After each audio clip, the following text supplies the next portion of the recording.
রাত্রে আমরা সুখ নিদ্রা লাভ করি, আমরা স্বপ্ন দেখি, ভবিষ্যতের পরিকল্পনা করি, খুব ভালো লাগে।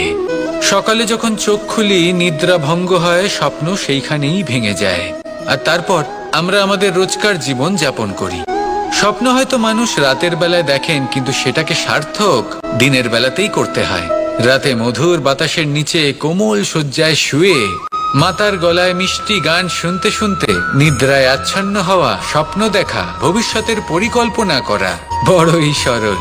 কিন্তু সকালবেলায় সময় মতো উঠে সূর্যের তাপ সহ্য করে, সেই উষ্ণতা সহ্য করে সর্বাঙ্গ ঘেমে গিয়ে নিজের পথ খুঁজে বের করা, সেই পথে অগ্রসর হওয়া, বাধা বিপত্তি এসবের সম্মুখীন হওয়া, আর তারপর লক্ষ্য লাভ করা, এগুলো কঠিন কাজ।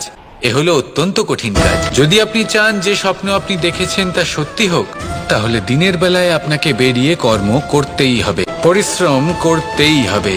মনের এই চক্ষু দিয়ে স্বপ্ন দেখা সম্ভব, কিন্তু যদি আপনি বুঝতে পারেন যে এই স্বপ্নই হলো আপনার লক্ষ্য, তাহলে তাকে সার্থক করতে শুধুমাত্র পরিশ্রম দ্বারাই করতে হবে। তাহলে পরিশ্রম করুন আর আমার সাথে ভালোবেসে বলুন, রাধা রাধা। মানুষের জীবন সবসময় ন্যায় আর অন্যায়ের মাঝে ঘুরপাক খেতে থাকে। প্রত্যেক মানুষের মনে হয় কোথাও না কোথাও তার সাথে অন্যায় হচ্ছে। কেউ বলেন যে ভাগ্য আমার সাথে অন্যায় করেছে, কেউ আবার বলেন এই সংসার আমার সাথে অন্যায় করেছে। আর প্রত্যেকেই ন্যায় বিচার চাইতে বৈঠক দাবি করে বসেন। কখনো এই বিচার গৃহে যান, আবার কখনো ওই বিচার গৃহে। যদি সত্যি কথা বলি, এই সংসারের সব থেকে বড় বিচার গৃহ আপনার কাছেই রয়েছে, আপনার মন। আপনার মনই হলো সব থেকে বড় বিচার গৃহ। এ খুব ভালো করেই জানে কি শুদ্ধ আবার কি অশুদ্ধ, এর শুভ অশুভর জ্ঞান রয়েছে, এ সব জানে। দেখতে গেলে প্রত্যেকটা মানুষ যদি নিজের মনের কথা শোনেন, তাহলে তিনি ভালোভাবেই বুঝতে পারবেন তিনি কি উচিত করেছেন আর কি অনুচিত। দিনে একবার রাত্রের নিদ্রায় যাওয়ার পূর্বে নিজের সাথে বসুন, চোখ বন্ধ করুন আর বিচার করুন আজ আপনি কি উচিত করেছেন আর কি অনুচিত। আপনার মন সঠিক বিচার তখনই করে দেবে। আমি জীবনে অনেক ভালো মানুষের সংস্পর্শে এসেছি, এমন ব্যক্তি যিনি আজীবন জ্ঞান লাভ করে থাকেন, পড়তেই থাকেন, পড়তেই থাকেন, জ্ঞান অর্জন করতেই থাকেন, অত্যাধিক জ্ঞান অর্জন করতে থাকেন। কিন্তু এইটুকুই কি যথেষ্ট? ধরে নিন কোনো ব্যক্তি শিল্পকলার বিষয়ে অনেক বই পড়ে ফেলেছেন, কিন্তু কখনো শিল্পকর্মই করেননি, তাহলে সেই জ্ঞানের কি লাভ? কোনো লাভ নেই। এবার এটাই আমাদের জীবনে শেখা প্রয়োজন।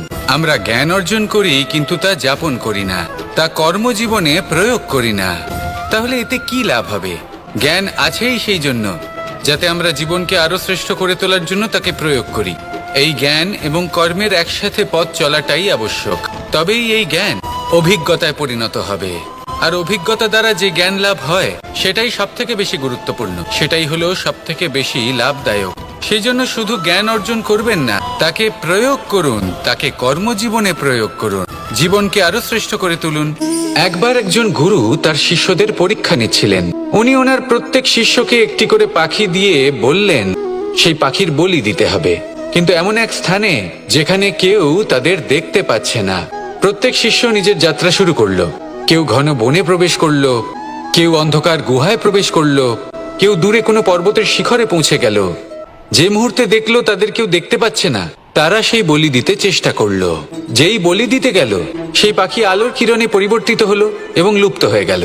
একজন শিষ্য ছিল যে আবার গুরুর কাছে ফিরে এলো। সে বলল, ক্ষমা করবেন গুরুদেব, কিন্তু আমি এমন কোনো স্থান পেলাম না যেখানে কেউ আমাকে দেখতে পাচ্ছে না। অন্য কেউ না দেখতে পেলেও আমি নিজে দেখতে পাচ্ছিলাম, আমার অন্তর্মন দেখতে পাচ্ছিল। সেই শিষ্য বুঝতে পেরেছিল যে পরমাত্মার দৃষ্টি সবসময় তাকে দেখতে পাচ্ছে, আর ও কখনো অনুচিত কর্ম করতে পারবে না। আর শুধুমাত্র এই কারণে সেই শিষ্যই সেই পরীক্ষায় উত্তীর্ণ হলো। এই সংসারে সব থেকে বেশি মূল্যবান কি হতে পারে? সময়।